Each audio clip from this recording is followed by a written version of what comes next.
மாமனாரை இழிவுபடுத்தும் மருமகள். கடந்த 2 நாட்களாக தன் மேலதிகாரியின் கட்டளைக்கு இணங்க ஊர் ஊராக சென்று மார்க்கெட்டிங் முடித்து அன்றுதான் ஊர் திரும்பியிருந்தான் கதிரேசன். வீட்டினுள் பிரவேசித்து டை என்ற பெயரில் கழுத்தை சுற்றியிருந்த பாம்பை கழற்றி வீசிவிட்டு தொப்பென்று சோஃபாவில் அமர்ந்தான். விமலா ஜில்லுன்னு ஒரு கிளாஸ் தண்ணி, அப்புறம் சூடா ஒரு கப் காஃபி கொடு என்றான். தண்ணீரையும் காஃபியையும் கொண்டு வந்து வைத்தாள் விமலா. விமலா, அப்பா ஏன் கொல்லைப்புறத்தில் உட்காந்துருக்கார்? நீங்களே போய் கேளுங்க அந்த கன்றாவிய. காஃபியை ஒரே மடக்கில் குடித்தவன் தந்தையின் அருகில் வந்தான். அவரது தோளை ஆதரவாக பற்றினான். அப்பா எழுந்திரிச்சு உள்ள வாங்க. தந்தையின் கையை மென்மையாக பிடித்து அழைத்து வந்து சோஃபாவில் அமர்த்தினான். ஏன்பா என்னமோ மாதிரி இருக்கீங்க? அவர் சொல்ல தயங்கினார். எதுவாக இருந்தாலும் சொல்லுங்கப்பா. அவர் சொல்ல மாட்டார், நானே சொல்கிறேன். கரண்ட் பில்லும் ஸ்கூல் ஃபீஸும் கட்டிட்டு வாங்கன்னு கொடுத்த 10,000 ரூபாயை தொலைச்சிட்டு வந்து நிற்கிறாரு. கேட்டால் எங்கே வச்சு தொலைச்சேன்னு தெரியலம்மான்றாரு. அவர் முகத்தை பார்க்க பாவமாக இருந்தாலும் 10,000 ரூபாய் போனதில்ல. அவனுக்கும் அதிர்ச்சியாகத்தான் இருந்தது. விமலா மேலும் அவனை சூடேற்றினாள். அந்த அளவுக்கு அஜாக்கிரதையும் பொறுப்பில்லாமையுமா ஒருத்தர் இருப்பாங்க? இவர் பேங்கில் வேற கேஷியராக இருந்தார். எப்படி தான் இத்தனை காலம் கேஷியர் வேலை பார்த்தாருன்னே தெரியலை. விமலா, நீ கொஞ்சம் பேசாமல் இரு. நான் தான் விசாரிச்சுட்டு இருக்கேன்ல. எங்கே வச்சுப்பா தொலைஞ்சிச்சு? தந்தையிடம் கேட்டான் கதிரேசன். அதுதான்ப்பா எனக்கும் புரியலை. விமலா கிட்ட பணத்தை வாங்கிட்டு EB ஆஃபீஸுக்கு போயிட்டு இருக்கும்போதே நம்ம எதிர்த்த வீட்டு ரிட்டையர்டு போஸ்ட் மாஸ்டர் சேஷாத்ரியை வழியில் பார்த்தேன். அவரும் EB ஆஃபீஸுக்கு தான் போகிறேன்னு சொன்னதும் நானும் அவருமா பேசிக்கிட்டே நடந்து போனோம். அங்கே ஒரு ஓரமாக ஒரே கூட்டமாக இருந்துச்சு. கூட்டம் குறையும்னு நானும் அவருமா ஒரு மரநிழலில் உட்காந்தோம். தாகமாக இருக்குன்னு 2 பேரும் ஆளுக்கு ஒரு இளநியை குடிச்சிட்டு நானே காசை கொடுக்கலான்னு திரும்பி பார்த்தா பேக்கை காணோம். கடைசியில் இளநீருக்கு போஸ்ட் மாஸ்டர் தான் காசை கொடுத்தாரு. அந்த இளநீர்காரன் எடுத்திருப்பானோ? இல்லைப்பா, அவன் என் முன்னால் தானே இருந்தான். பின்னால் இருந்து வேற யாரோ தான் எனக்கு தெரியாமல் எடுத்திருக்காங்க. விமலா குறுக்கிட்டாள். பணப்பையை யாராச்சும் பின்னாடி வைப்பாங்களா? சுத்த கோமாளித்தனமாக இருக்குது. சொந்த சம்பாத்தியம் இருந்தால் தானே காசோட அருமை புரியும். என்னோட புருஷன் தானே சம்பாதிச்சது, வேற எவனோ திங்கினான்னு விதி. இந்த ஒரு தடவை தானம்மா இப்படி நடந்துச்சு. ரிட்டையர்ட் ஆனதுக்கப்புறம் இத்தனை நாளாக நான் தானே கஷ்டப்பட்டு வரேன். அப்போல்லாம் ரொம்ப ஜாக்கிரதையாக தானே இருந்துட்டேன்.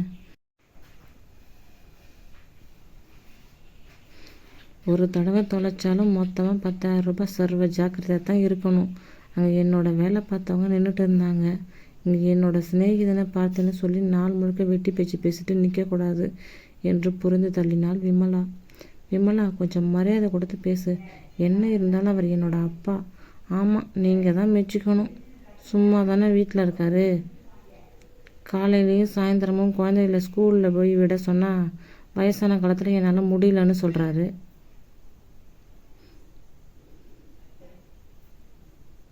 உருப்படியாக பண்ணிட்டு வந்தது ரேஷன் பொருள் வாங்குறதும் கரண்ட் பில்லும் ஸ்கூல் ஃபீஸ் கட்டுறதும் தான். இனி அந்த காரணத்தை வச்சு இந்த வேலையிலையும் ஜகா வாங்கிக்க போகிறாரு. கதிரேசன் குறுக்கிட்டான். விடு விமலா, அவருக்கு முடியலன்னா நானே நீயோ போய் கட்டிட்டு வந்துடலாம். இதுக்கு போய் ஆமாம் நானும் நீங்களும் போய் எல்லா வேலையும் செஞ்சுட்டு வந்துடலாம். இங்கே பெரிய மனுஷன் நல்லா சாப்பிட்டுட்டு அந்த கோவில் கொள்ளன்னு சுற்றி வரட்டும். நேரத்துக்கு சமைச்சு போடத்தான் நான் இருக்கேன்ல.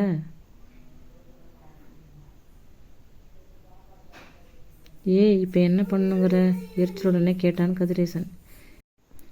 என் மேலே ஏன் எரிஞ்சு விடுறீங்க? கொஞ்ச நாள் உங்கள் தங்கச்சி வீட்டில் போய் கொண்டு விடுங்க. அப்போ தான் நம்மளோட அருமை புரியும். என்ன மாப்பிள்ளை, ஏதோ சூடான விவாதம் போல தெரியுது. சிவபூஜையில் கரடி நுழைஞ்சிருச்சோ? கேட்டபடியே வீட்டில் நுழைந்தார் விமலாவின் தந்தை சிவராமன். அப்பா வாங்கப்பா. இந்த வேகாத வெயிலில் ஏன்பா நடந்து வந்தீங்க? ஒரு ஆட்டோ பிடிச்சி பஸ் ஸ்டாண்ட்லேருந்து நம்ம வீட்டுக்கு வர 40 50 கேட்பான். நடக்கிறது உடம்புக்கு நல்லது தானம்மா. சரி, இந்த பையில் பழங்களும் சிப்ஸும் இருக்குது. குழந்தைகள் வந்தால் கொடு. முதல்ல இதை போய் உள்ளே வச்சுட்டு வா. பையை கிச்சனில் வைத்துவிட்டு தந்தைக்கு லெமன் ஜூஸ் எடுத்து வந்தாள் விமலா. அப்பா இந்தாங்க, ஜில்லுன்னு குடிங்க. அதை அப்படியே வச்சுட்டு இந்த பக்கம் வாம்மா. ஜூஸ் நிரம்பி கிளாஸை மேஜையின் மேல் வைத்துவிட்டு தந்தையின் அருகில் வந்தாள் விமலா. என்னப்பா? 2 உள்ளங்கைகளும் ஒன்றோடொன்று நன்றாக தேய்த்து சூடாக்கி பலார் என்று தன் மகளின் கன்னத்தில் அறைந்தார் சிவராமன். சிவராமனின் 5 விரல்களும் விமலாவின் கன்னத்தில் அச்சு பதிந்தார் போல பதிந்தன. விம்மி அழுது கொண்டே அப்பா என்றாள் விமலா. கதிரேசனும் ராமநாதனும் அதிர்ச்சியுடன் சிவராமனை பார்த்தனர். மாமா வந்து என்று வார்த்தை கிடைக்காமல் திக்கினான் கதிரேசன். பொறுங்க மாப்பிள்ள, நான் பேசி முடிச்சிடுறேன். பொண்டாட்டி பேச்சுக்கு மதிப்பு கொடுக்க வேண்டியது தான்.